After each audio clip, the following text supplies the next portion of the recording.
You think evidence never disappears. I've proven it 74 times.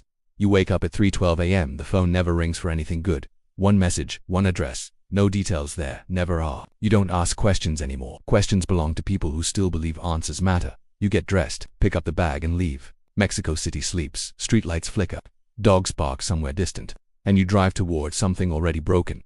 2 years ago, you sat in a classroom learning to uncover truth, not bury it beneath chemicals and silence. You studied blood patterns, fingerprints, trace evidence, believed every crime left a story behind, waiting patiently for someone smart enough to read it. Your professors said truth always surfaces. That was the first lie you ever believed without question. Your father drove buses through routes no one wanted. Long hours, low pay. Exhausted hands gripping the wheel while the city swallowed him alive. Your mother cleaned houses for people who never looked her in the eyes or learned her name. You were supposed to be different. First in your family at university. First to escape the cycle that quietly crushed people like them every day. Then one afternoon, everything changed. Your father crossed the wrong street at the wrong time. Territory changed. Rules changed. And suddenly survival had a price. They didn't argue. They didn't threaten. They simply explained the cost of breathing in the wrong place without permission. He tried to pay once. Sold what little he had. Borrowed money from neighbors who had none to spare. It wasn't enough. It never is when fear is the currency. You saw him in the hospital. One eye gone. The other empty, refusing to meet yours, like it held a shame too deep to speak. The bills came faster than his recovery. Numbers stacked on top of numbers, until they stopped looking real and started feeling like instruments of punishment. You tried to continue studying. Days in class, nights at work, sleep became optional. Hope fragile. Reality, though, doesn't pause for ambition. It drags you back, slowly at first, then all at once. Eventually you stopped going. No announcement.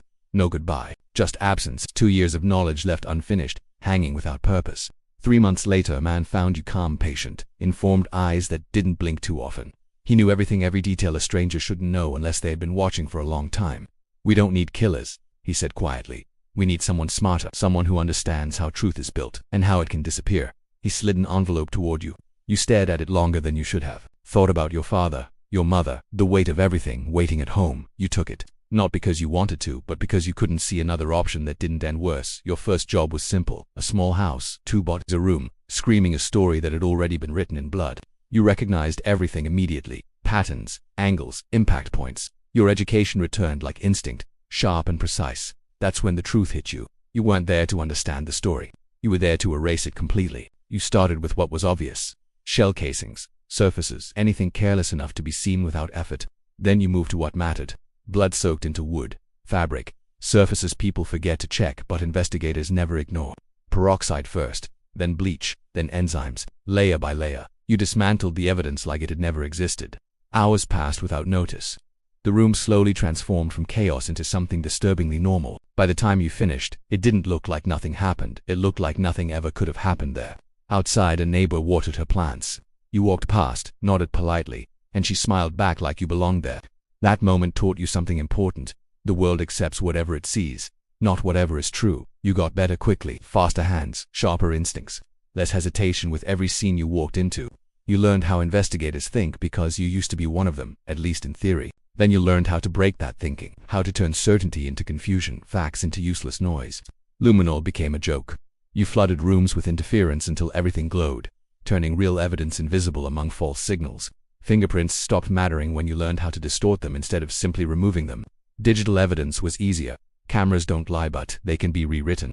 Overwritten footage doesn't exist anymore, not even as a memory. Phones, GPS, data logs. You didn't delete anything. You replaced it entirely. You weren't cleaning anymore. You were controlling reality, deciding what could and couldn't be proven. 6 months passed. You stopped counting bodies. Bodies were temporary. Scenes were permanent in your mind.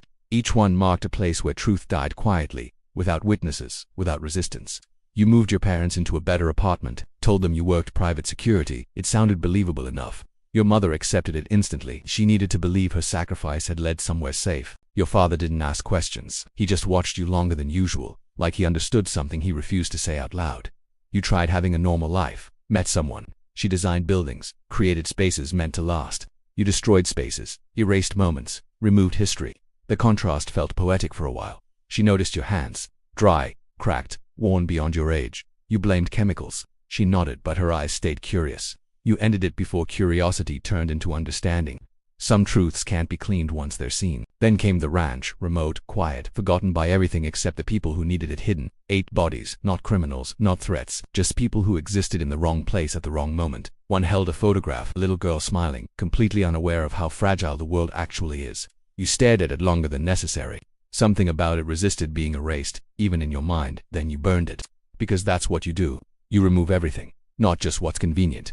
That night, something changed inside you. Not dramatically, just a quiet shift, like a door closing without sound. You kept working, but it felt different, less human, more mechanical, like you were becoming the job itself. Then you made a mistake. Small, almost invisible. 1 centimeter of wood you didn't remove. Under it, blood survived.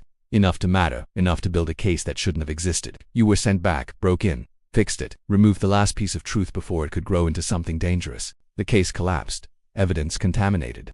Justice erased. Just like everything else you touch. A month later, the prosecutor died. Officially, it was an accident. You knew better without needing proof. You didn't kill her. But you erased what could have protected her. That makes the difference meaningless. You're 29 now, 74 scenes behind you. 74 places where reality was rewritten by your hands. You understand your position clearly. Valuable, but temporary. Necessary, but never permanent. One day you'll know too much, or become too much of a risk. That's when your story will end. Not loudly, not dramatically. Just another quiet scene waiting to be cleaned by someone exactly like you, a younger version. Same knowledge, same desperation, same bag in his hand, walking into your final room. He won't think about you.